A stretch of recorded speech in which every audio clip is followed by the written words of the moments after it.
the road towards civil rights began years before the civil rights movement of the 1960s. So in looking at historical timeline, the African American pursuit of higher education, we know that during the 1600s, African Americans were traditionally excluded from higher education until after the Civil War. And moving on to the Reconstruction era, we see that there were some form of civil rights protections in place for freed African Americans. However, towards the end of this Reconstruction era, we saw the emergence of Jim Crow laws. The premise of Jim Crow laws justified racial discrimination against people of color and really created some fortified barriers of access, not only just for African Americans, but for people of color. And moving forward, we know that legislation heavily impacted the ability for African Americans to even try to challenge those barriers of access. And Jim Crow laws basically prevailed in the South. In examining other historical barriers of access to education, we know that the GI Bill of Rights was created to provide equity for white and black veterans in terms of access to housing and particularly higher education. Hayes Nelson actually suggests that the GI Bill of Rights was designed to accommodate Jim Crow, and his justification for this statement is because during that time, blacks were not in a position of influence to have an impact on policy or legislation.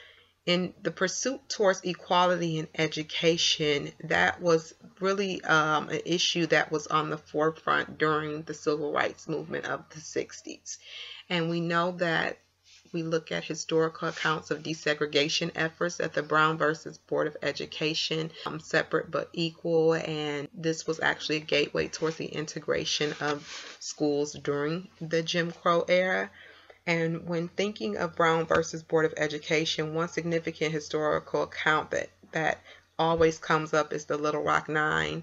And in her memoir, Melba Patillo Beals was actually one of the Little Rock Nine, and she was able to really capture the essence of what it was like during that time period.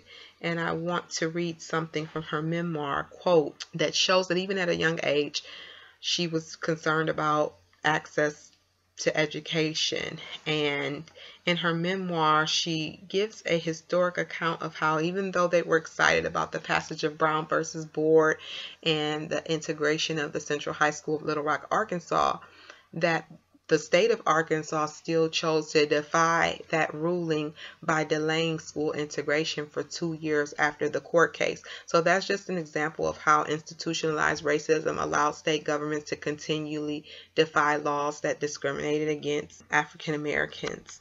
In terms of HBCU colleges and universities, I think during this era, those were really the only options that African Americans had, and if they had an interest in pursuing higher education. And so it's interesting in looking at the faith perspective of how, faith is a very strong foundation in the African American community, and to see that most of these HBCUs, historically black colleges and universities, were started by Northern missionary societies shows the deep connection between faith, religion, and education within the African American community.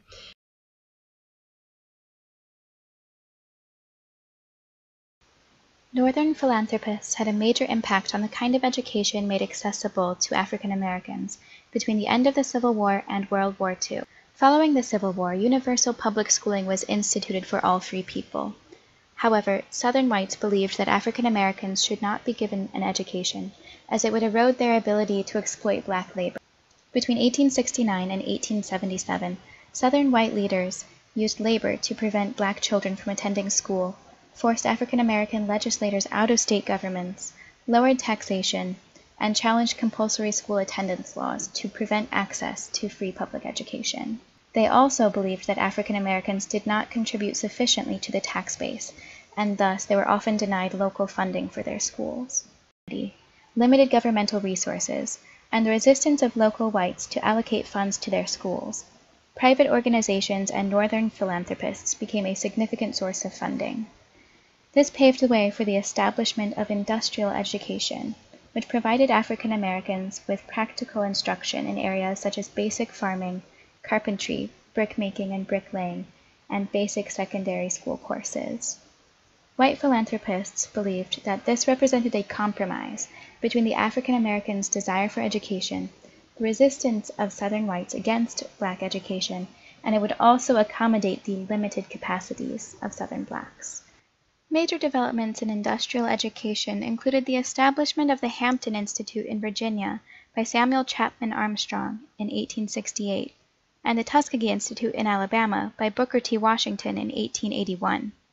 These provided industrial education for African Americans, and the Hampton-Tuskegee model of education emphasized the importance of vocational education as the path to full integration in white society. Some important philanthropists included Anna T. Jeanes, who made large donations to Hampton and Tuskegee to introduce industrial education to Southern rural black schools.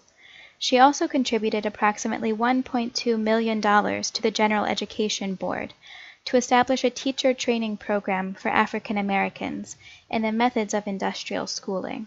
The John F. Slater Fund and the General Education Board, funded by the Rockefeller Foundation, spent nearly $40 million between 1902 and 1937 to institute county training schools that provided a basic form of secondary schooling to rural African American teachers.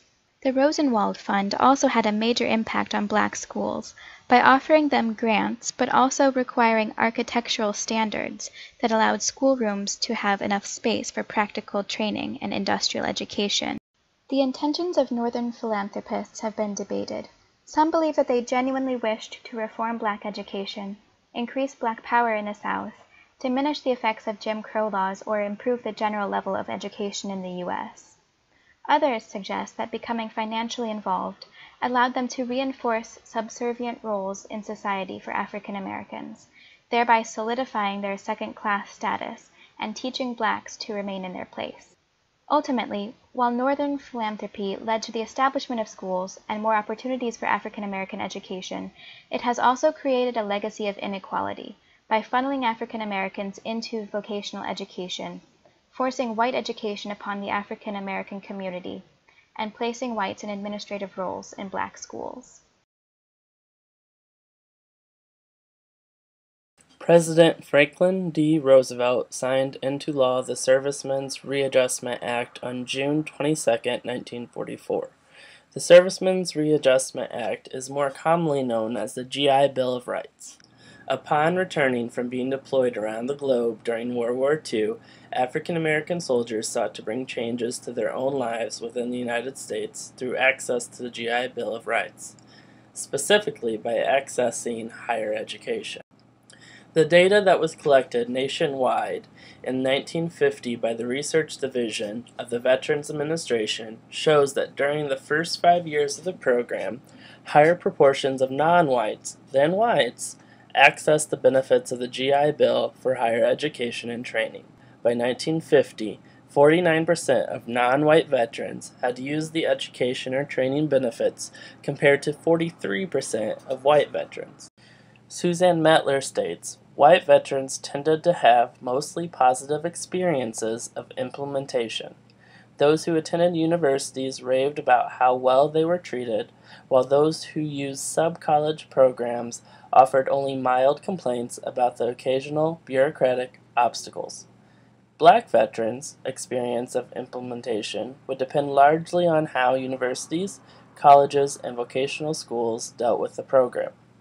Quota systems that limited the number of students of particular ethnicities were well entrenched at the elite institutions of higher education in the North. The most formal and pervasive barriers existed in the South.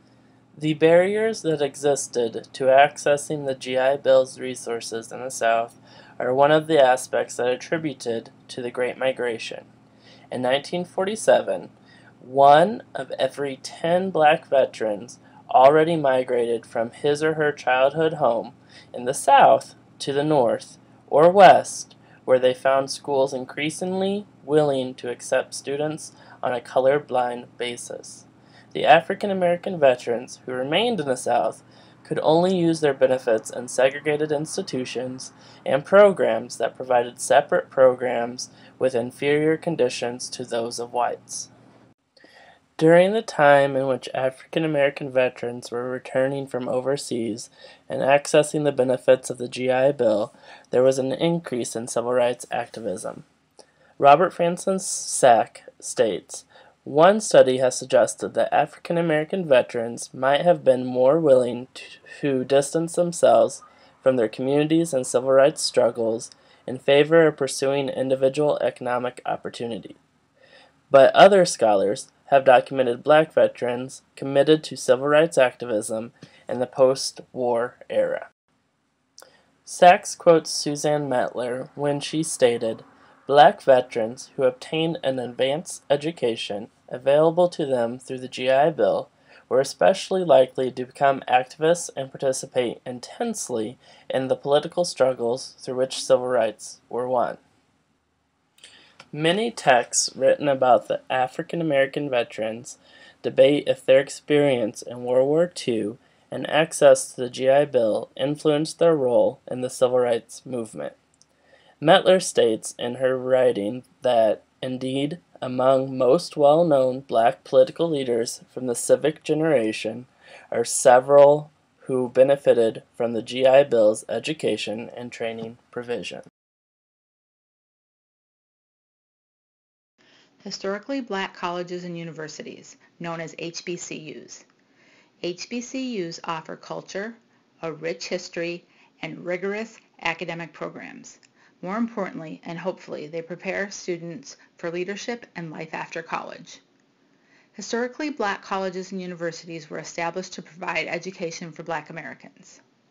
Before HBCUs existed, and even many years following, blacks were typically denied admission to traditionally white institutions. Education for blacks was prohibited in many parts of the nation due to public policy and other statutory provisions.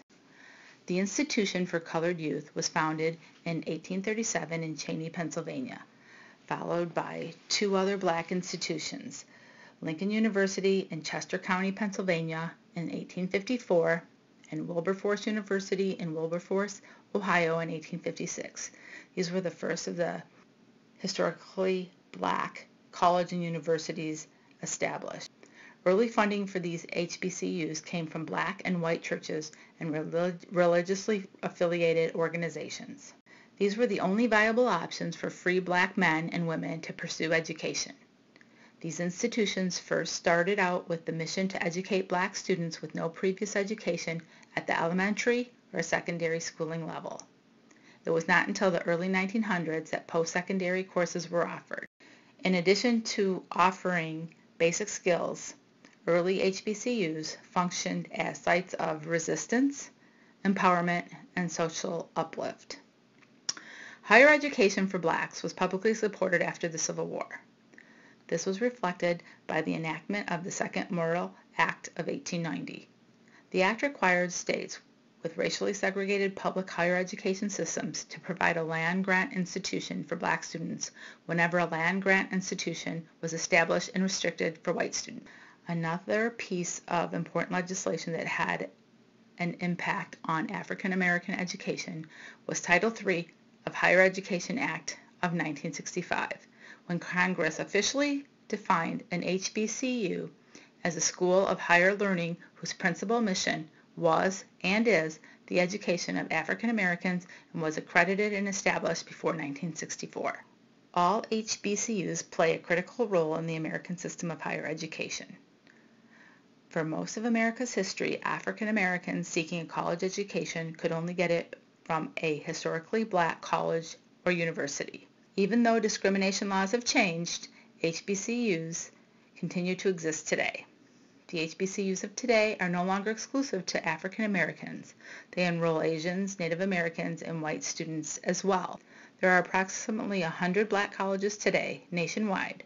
These colleges represent about 3% of the nation's institutes for higher learning, and they graduate nearly 20% of African Americans that earn undergraduate degrees. HBCUs remain the best avenue for young African Americans because of the ability they have to provide education that meet the special needs of the young African American mind.